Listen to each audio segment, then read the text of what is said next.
എല്ലാവരും പറയുന്നൊരു കാര്യമാണ് UDF വരാൻ സാധ്യതയുണ്ട്. എന്നാൽ എന്തുകൊണ്ടാണ് UDF വരണം, അല്ലെങ്കിൽ വരുന്നു?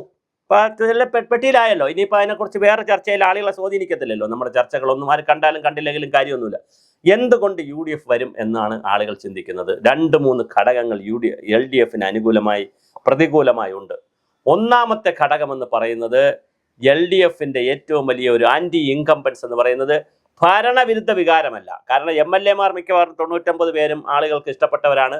ഷംസീറും MM മണിയും ഒഴിച്ച് ബാക്കി 96-97 പേര് മത്സരിച്ചു. അവരെല്ലാം മിക്കവാറും ആളുകൾക്ക് ഇഷ്ടപ്പെട്ടവരാണ്, ആളുകൾക്ക് സ്നേഹമുള്ളവരാണ്. അതുകൊണ്ട് MLA വിരുദ്ധത കുറവായിരിക്കും മണ്ഡലങ്ങളിൽ, ഭരണവിരുദ്ധതയും കുറവാണ്. പിന്നെ എന്താണ് ഈ വിരുദ്ധത എന്ന് പറയുന്നത്? 2-3 കാര്യങ്ങൾ കേരളത്തിൽ സംഭവിച്ചു. ഒന്ന്, ശബരിമല വിഷയത്തിൽ അതിശക്തമായ പ്രതിഷേധം വിശ്വാസ സമൂഹത്തിനുണ്ട്. അത് മുസ്ലിങ്ങൾക്കുമുണ്ട്, ക്രിസ്ത്യാനികൾക്കുമുണ്ട്, ഹിന്ദുക്കൾക്കുമുണ്ട്. ആ ഒരു പാട്ടൊക്കെ ഉണ്ടല്ലോ, സ്വർണം കട്ടത് ആരപ്പ എന്നൊക്കെയുള്ള പാട്ട് വളരെ വലിയ തോതിലാണ് കേരളത്തിൻ്റെ ഹൃദയത്തിൽ, ജനങ്ങളുടെ ഹൃദയത്തിൽ വോട്ടായി മാറുന്നത്. അതൊരു വലിയ പ്രശ്നമാണ്. അതുപോലെ തന്നെ ആഭ്യന്തര കലാപം, CPM-നകത്തുള്ള ഒറ്റയാൻ പോക്കും ആഭ്യന്തര കലാപവും, മറ്റ് ഒരു നേതാവിനെ കൺസിഡർ ചെയ്യാതെ മുഖ്യമന്ത്രി ഒറ്റയ്ക്ക് ഓടുന്നതിൽ അതിശക്തമായ എതിർപ്പ് CPM-നകത്തുണ്ട്, പൊതുസമൂഹത്തിലുമുണ്ട്. മൂന്നാമത്, CPI-യെ കൂടി വിശ്വാസത്തിലെടുക്കാതെ പിണറായി വിജയൻ നടത്തുന്ന PM ശ്രീ പോലുള്ള കാര്യങ്ങളിൽ CPI-യെ ഒരു സാഹചര്യത്തിലും വിശ്വാസത്തിലെടുക്കാത്തതിൻ്റെ പ്രശ്നങ്ങൾ വളരെ വലുതായിട്ട് ഇടതുമുന്നണിയെ ഉലയ്ക്കുന്നുണ്ട്. അതുപോലെ തന്നെ എല്ലാം താനാണ്, താനല്ലാതെ മറ്റാരുമില്ല എന്നുള്ള പിണറായിയുടെ ആ ഒരു പബ്ലിസിറ്റി ഒരു കാരണവശാലും ജനം അംഗീകരിക്കുന്നില്ല. അത് മറ്റാരും ഏറ്റെടുക്കുകയുമില്ല. മറ്റൊരു പ്രധാനപ്പെട്ട കാര്യം, പിന്നെ അതുപോലെ തന്നെ ഒരു പൊതുയോഗത്തിൽ ഒരാൾ ചോദിച്ചപ്പോൾ വീട്ടിൽ പോയി പറയാൻ പറഞ്ഞു. കടക്ക് പുറത്തുനിന്നുള്ള കാര്യങ്ങൾ, പരനാറി പ്രയോഗം, ജീസുദാനുള്ള പ്രയോഗം, അതുപോലെ തന്നെ കണ്ണൂരിലേക്കുള്ള പ്രയോഗം, ഇങ്ങനെ ഒരു മുഖ്യമന്ത്രി എന്നുള്ള നിലയിൽ അവസാനം വന്ന രേവന്ത് റെഡ്ഡിയെ ഡാഷ്മോൻ എന്ന് വിളിച്ചത് വരെ സ്വാധീനിക്കും. അതിൻ്റെ പേരിൽ വോട്ട് കുറയും. കാരണം എന്തെന്ന് വെച്ചാൽ ജനങ്ങളെന്ന് പറയുന്നത് വെറും വികസനമായി മാത്രത്തെ കാണുന്നില്ല. മാത്രമല്ല മറ്റൊരു കാര്യം കൂടി ചെയ്ത് കളഞ്ഞു. ഒരുപാട് ഓവർ PR വർക്ക് ചെയ്തിട്ട് ഈ വികസനമെല്ലാം ഗവൺമെന്റിൻ്റെയും പിണറായിയുടെ ഒരു ഔദാര്യമാണ്, പിണറായി വീട്ടിൽ നിന്ന് ഫ്രീ ആയിട്ട് കൊണ്ടുവന്നതാണ് കറണ്ടും വെള്ളവും വൈദ്യുതിയും റേഷനും എന്നുള്ള ഒരു മെസ്സേജ് എങ്ങനെയോ ഹിഡനായി കേരള സമൂഹത്തിൽ പോയി. അത് വലിയ ഒരു എതിർപ്പ് ഉണ്ടാക്കിയിട്ടുണ്ട് കേരളത്തിൽ.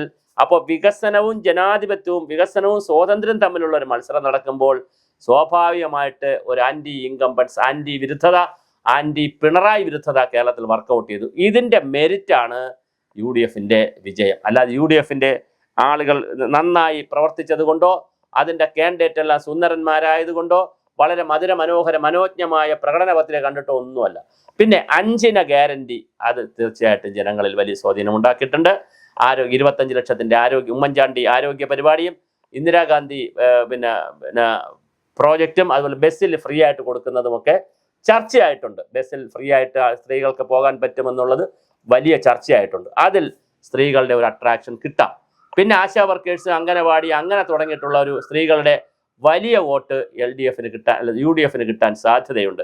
സർക്കാർ ഉദ്യോഗസ്ഥരുടെ 5.5 ലക്ഷം വരുന്ന ഉദ്യോഗസ്ഥരും 7.5-8 ലക്ഷം വരുന്ന പെൻഷൻകാരുടെയും വോട്ട് വലിയൊരു ഭാഗം UDFന് കിട്ടാൻ സാധ്യതയുണ്ട്. അങ്ങനെയുള്ള അസംതൃപ്ത വിഭാഗക്കാരുടെ വോട്ടും ഈ ജനാധിപത്യത്തിൽ വിശ്വസിക്കുന്നതിന് വേണ്ടിയിട്ട് പിണറായി വിജയൻ ഒരു ശല്യമാണ്, അല്ലെങ്കിൽ പിണറായി വിജയൻ ശരിയാവില്ല എന്ന് വിശ്വസിക്കുന്ന ഒരു വിഭാഗം, പിണറായി വിജയൻ ഒരിക്കൽ കൂടെ വന്നാൽ ഏകാധിപത്യത്തിന്റെ പാരമ്യത്തിലേക്ക് കേരളം പോകുമെന്നും ചിന്തിക്കുന്ന കുറെ ഇടതുപക്ഷക്കാർ, അത് ബുദ്ധിജീവികളുണ്ട്, സാംസ്കാരിക നായരുണ്ട്, സാമൂഹ്യ പ്രവർത്തകരുണ്ട്, അങ്ങനെ കുറേയധികം ആളുകളുണ്ട്. പരമ്പരാഗതമായി LDFന് മാത്രം വോട്ട് ചെയ്തിരുന്നവർ, എന്നാൽ ഒരു പ്രാവശ്യം കൂടി പിണറായി വിജയൻ അധികാരം കൊടുത്താൽ അദ്ദേഹം ഇവിടെ വച്ചേക്കൂല എന്നൊരു തോന്നൽ എങ്ങനെയോ കേരളത്തിൽ പടർത്തിയെടുക്കുന്നതിൽ ഇവിടുത്തെ മാധ്യമങ്ങൾക്കും ഇവിടുത്തെ UDFനും വലിയ പങ്കുണ്ട് ആയിരുന്നു. അതെല്ലാം കൂടി കണക്കാക്കുമ്പോഴാണ് തീർച്ചയായിട്ടും LDFന്റെ ദൗർബല്യത്തിലാണ് UDFന്റെ വിജയം വരുന്നത്.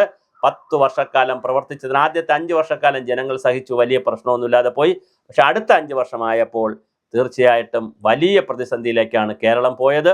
ഞാൻ ഈ പറഞ്ഞതുപോലെ വിലക്കയറ്റം, പിടിച്ചാൽ കിട്ടാത്ത വിലക്കയറ്റത്തിലേക്ക് കേരളം പോയി. അതും കേരളത്തിലെ ജനങ്ങളെ വല്ലാതെ ബാധിച്ചിട്ടുണ്ട്. DA കൊടുത്തില്ല സമയത്ത്, പിന്നെയാണ് കൊടുത്തത്. DR കൊടുത്തില്ല, ശമ്പള പരിഷ്കരണ സമയത്ത് വെച്ചില്ല. പിന്നെ അതുപോലെ തന്നെ മെഡിസെപ്പ് എന്ന് പറയുന്നത് വലിയ അടിച്ചേൽപ്പിക്കലാണ് ജനങ്ങളിൽ ഉണ്ടാക്കിയത്. അതുപോലെ തന്നെ പങ്കാളിത്ത പെൻഷൻ, അത് അഷ്വേർഡ് പെൻഷൻ എന്നൊക്കെ പറഞ്ഞെങ്കിലും ഇതിലൊക്കെ ഒരുപാട് ക്ലാരിറ്റി പ്രശ്നങ്ങളുണ്ട്. ഈ ക്ലാരിറ്റി പ്രശ്നങ്ങളും LDFനെ പിന്നോട്ടടിച്ചു. ഇതെല്ലാം UDFന്. അതായത് ഒരാളിൻ്റെ തളർച്ചയാണ് മറ്റൊരാളിൻ്റെ വളർച്ച, അല്ലാതെ രണ്ടുപേരും വളർന്ന് ഒരാൾ വലിയ വളർച്ച നേടിയതല്ല.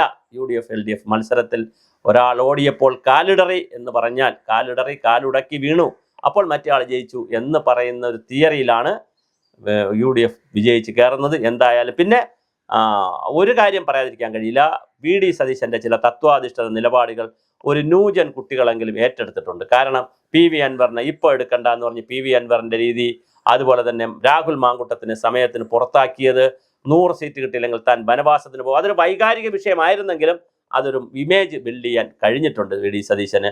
അങ്ങനെ VD സതീശൻ്റെ ഒരു ഇമേജും, പിന്നെ കോൺഗ്രസിനകത്ത് 2-3 ദിവസത്തെ തല്ലല്ലാതെ ദീർഘ തല്ലില്ലായിരുന്നു. കഴിഞ്ഞ പ്രാവശ്യങ്ങളിലൊക്കെ ഒരാഴ്ചത്തെ തല്ലാണ് സ്ഥാനാർത്ഥിത്വത്തെക്കുറിച്ച്. പക്ഷെ അങ്ങനത്തെ വലിയ തല്ലുകളുമൊന്നും ഇല്ലായിരുന്നു. സുധാകരൻ്റെ ഒരു അവസരത മാത്രമേ ഉണ്ടായിരുന്നുള്ളൂ. അതെല്ലാം കൂടി കണക്കാക്കുമ്പോൾ ഒരു മേന്മ UDFന് വന്നിട്ടുണ്ട്. അതുകൊണ്ട് തന്നെയാണ് CP റാഷിദിനെ പോലെയുള്ളവർ, ഒരുപാട് ചാനലുകൾ, പത്രങ്ങൾ, പ്രവചനക്കാരെല്ലാം കൂടി പറയുന്നത് 85 മുതൽ 100-നകം വരെ സീറ്റ് CP റാഷിദ് 100ലേക്ക് കൂടുതൽ കൊണ്ടുപോകുന്നുണ്ട്. അത്രയും വലിയ സീറ്റ് പിടിക്കാനുള്ള എല്ലാ സാധ്യതയും കാണുന്നത്.